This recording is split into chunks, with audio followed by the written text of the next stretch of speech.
আসলটো কোনটো আপনি যদি এই মচলপুর এই বিটিসি অঞ্চলত এই বাক্সা অঞ্চলত যদি এগ্রিকালচার কলেজ বনাব লাগে বিধवा पेन्सन मा पेन्सन इसेबां नरेन्द्र मोदीआ गोजौआवहाय डिसिसन लागोन मांगनां हाग्रामा महिलारि सारनि बिसि सेवलि मेडाम राजखान्थि फोथाराव उदाङै बिबुंथि लाखिदों आरो बिथांजोहाय थारैनो इलेक्सन गेलेमारसिगोन नामा नोंथांमोना नैबे भिडिअखौ नायनानै एसेबाबो क्लियार जागोन जे बिथांजोआ मा फोरमायनो थांगासिनो दं आरो मा बुंनो थांगासिनो दं गोबां खोथा बिबुंथि लाखिलांदों भिडिअखौ जोबजासिम नाय आरो बेजोंनो लोगोसे मांगनां हाग्रामा महिलारि सार जे एमपि खौ लानानै बा प्रमद बर' सारखौ लानानै गोबां खोथा आरो लोगोसे बिटिसि डेभेलप जागोन बा माबायसा जागोन आरो लोगोसे बिधान सभाखौ नोजोर होनानै गोबां खोथा फोरमायलांदों आरो बुंलांदों भिडिअखौ जोबजासिम नायनाला नोंथांमोना मिथिनानै लानांगोन आरो बुजिनानै लानांगोन नागिरदों आं जुदि एमएलए जायोबा मोनसे अफिस बानायगोन बे अफिसावहाय जोंनि मानसि थागोन जेरैहाय प्राइमारिनि जोंहा आइजोफोर दङ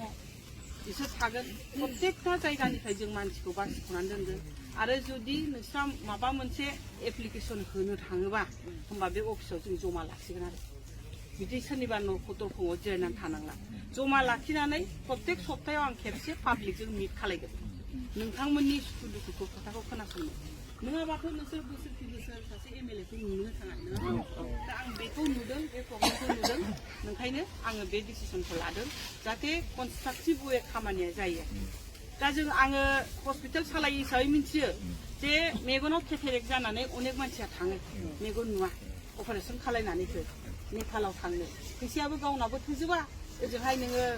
बिनो थांनायावबो माबाजोबा दा जुदि आं एमएलए जायोबा आं मोनसे डिसिसन लानो हायो कि बोसोराव आं खमसे खम 200 जन मानसिनि मेगननि केटारेक्टखौ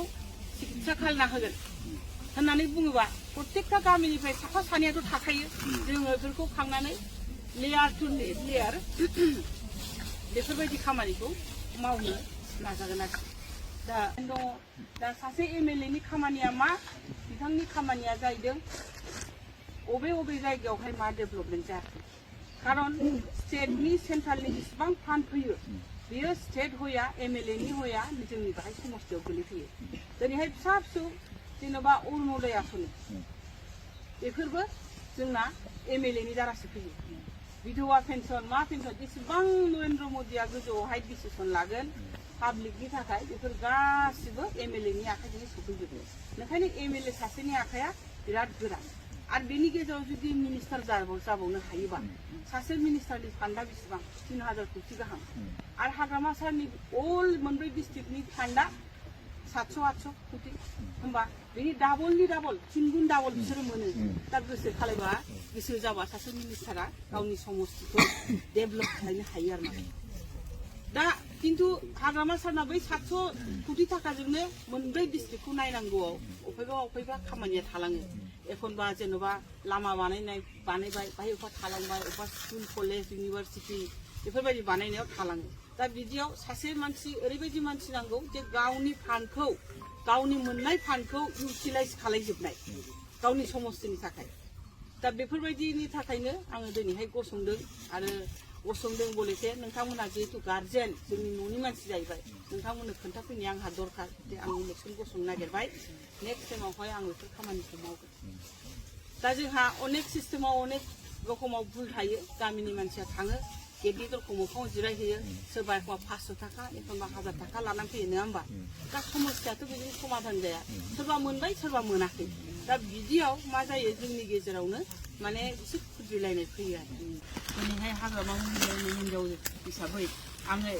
मोजां सलुसनाव थानानै गावनि बिजनेस मावनानै माने मोनसे मोजां लाइफ स्टाइल आंहा दङ बाहाय जुदि आङो पलिटिकेलाव फैयोबा आं बिदिनो हाग्रा बंग्रा लामा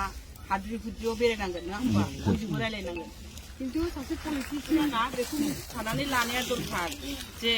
पलिटिशियान जाबा न' सिङावहाय बा अफिसाव जिरायनानै थानाया खामानि नङा दा जेरैहाय बिथांमोनहा फैनाय लगे लगे होनदों बै लामाखौ बानायनांगौ बै दालाङा माबाजोब्बाय दैलांबा खुरख'यो आरो अबेबा दालां गैया दा बेफोरबायदिखौ आं मारैहाय मिन्थिखो जे 10 बोसोरावहाय 10 बोसोर जाबाय आङो मोननै टार्म जाबाय फिसायनि थाखाय आं केम्पेइन खालायनांगौ खारन जोंना खोथायावनो दंखायो शास्त्रआवनो दं बे फिसाया जेखौ मावो बिसियाखौ सापर्ट खालायनांगौ ना होमबा दिनै आंनि फिसाया सासे अफिसार नङा सोरबा इन्जिनियारबो नङा जुदि आंनि फिसाया अफिसार मोनबा आं आलो रुमाव जिरायनानै थानो हागौमोन एसि रुमावहाय खिन्थु जिहेतु आंनि फिसाया समाजनि खामानि मावग्रा नालाय बेना खामानियानो समाजनि ओंखायनो आंबो जेखि जाया मानो आंबो हाद्रियाव ओंखारनानै फैखाथारनांगौ मोनसे समाव दा बिदियाव आं नुनो मोनदों जे दा बाहायथ' आं दिनैहाय गथाय फार्स्ट टाइम फैदों बे जायगायावहाय बिभिन्न जायगायावहाय लामा गैया बबेबा कालभार गैया बबेबा दालां बायनाय बबेबा इरिगेसननि बेबस्था गैया माइ गायनो हायाखै बबेबा गामिया खुरख'लांबाय बेफोरबायदिखौ आं नुनो मोनदों बेफोरखौ नुनानै आं सारनाव मेसेजखौ होयो जे बेबायदि गामियाव बिदि प्रब्लेमा दङ साराथ' येस होनो खालायगोन होनो खिन्थु मा जायो अफिसावहाय साराथ' आरो सबखौनो मावजोबा जाय अफिसाव खामानि मावो बिसोरो माने बबेबा दोनसोबाय सोरनिखौबा माबा बबेबा थासनबाय बेबायदि जायो आं बारे बारे होनबाथ' सारा 40टा समस्तिखौ नायनांगौ नङा होमबा सारा दिनैहाय जानो हागौ जोंनि बेनि MCLA बे चिफ जाहैबाय खिन्थु 40टा समस्तिखौ नायनांगौ बेलायावहाय बिथांना गावनि समस्तियाव बेरायनो टाइम मोना जायो दा बिदियाव जोंनि समस्तिनि मानसिफोरना एसेबाबो खुद्रिनायखौ आं नुनो मोनदों जे जोंनि समस्तिनि चिफ जानानै जोङो सारखौ दाबो फेस टु फेस खायफा नुफेराखै बा जोंनि गामियाव फैफेराखै बेफोरखौ आं समस्याखौ नुदों दा बेफोर खेत्रआव आं सानदों आरोखि ना जिबनावथ' अनेक आराम खालायबाय एबार माने जिहेतु जोङो समाजनिनो सिबियारि सारा ओंखायनो आंबो एसे जिबनावहाय बे जिबनखौबा उनाव मोनफिनगोन ना मोनफिना दा जिबन थानायावनो एसे गोरा थानायावनो समाजनि थाखाय खामानि मावलांसै आरो दा बे खेत्रआव सारा मावनो नागिरबाबो अफिसियेल खामानिया माखासेया थाथ'यो बे खेत्रआव दिनैहाय बे लामाया जानांगौमोन फुराना लामा बेफोरो दा बेफोर जायाखै नुफैनानै जोबोद गाज्रि मोनदों दुखु मोनदों नोंथांमोननि थाखाय जे मानसिफ्रा बिदि खस्थ' खालायनानै 2026आवबो दासिमबो लामा गैया माबा गैयाखौ नुबा जों एसे दुखु मोनो आरो दा बेफोर खेत्रआव नोंखायनो आं सानबाय आङो मालायखौ फन हरै अफिसाव फन खालामनानै होनहरबाय थाबाबो अफिसनि मानसिया गाज्रि मोनगोन जे मेडामा सब खोथायावनो इन्टारफेयार खालायो दा बे खेत्रआव जुदि आंनो जुदि MLA जायोबा होमबाथ' आंहानो राइट दङ आंहानो अधिकार दं लिरनायनि बे लामा जायाखै बै लामा जायाखै बै दालाङा जायाखै बे कालभार जायाखै बेफोरबायदिखौ आं नायनो हागोन आरोखि আমাৰ BTCত কাম নাই UPPL আমি BTC ক্ষেত্ৰত UPPLৰ লগত আমাৰ কোনো সম্বন্ধ নাই MLA ইলেকশ্যনত এতিয়া BTC অঞ্চলত UPPL লগত কোনো সম্বন্ধ নাই আমাৰ কথাটো হ'ল আমি BPF হিচাপে যেহেতু NDA বুলি ক'লে গোটেই ভাৰতত NDA বুলি ক'লে BJPয়ে মেইন লিডাৰশ্বিপটো লয় তো NDA হিচাপে যেহেতু আমি পাৰ্টনাৰ হ'লোঁ BPF হিচাপে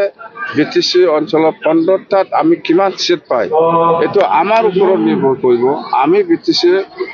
দল হিচাপে আলোচনা কৰি পেলাই কিমান চিট পাই সেইটো BPFৰ ওপৰত নিৰ্ভৰ কৰিব UPPL কিমান পায় UPPL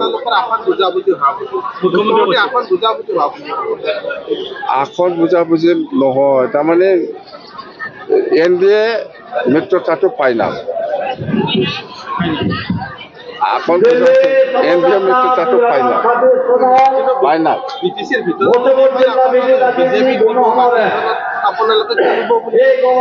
নাই অসমৰ মুখ্যমন্ত্ৰী ডক্টৰ হিমন্ত বিশ্ব শৰ্মা ডাঙৰীয়াই আজি যোৱাকালি কি কৈছে মিত্ৰতা ফাইনাল এইটোহে আসন বুজাবুজি ফাইনাল সেইটোতো কোৱা নাই BPF মুক্তা BJP মুক্তা এইটোতো কোৱা নাই এইটো কৈছে জানো কোৱা নাইতো অততে আসন বুজাবুজি ফাইনাল এনেকুৱা 4টা 3টা 2টা 10টা এনেকুৱা কোৱা নাই অততে BJP বা NDA BPF দলে সোমাইছে সেইটো বুজাবুজিটো ফাইনাল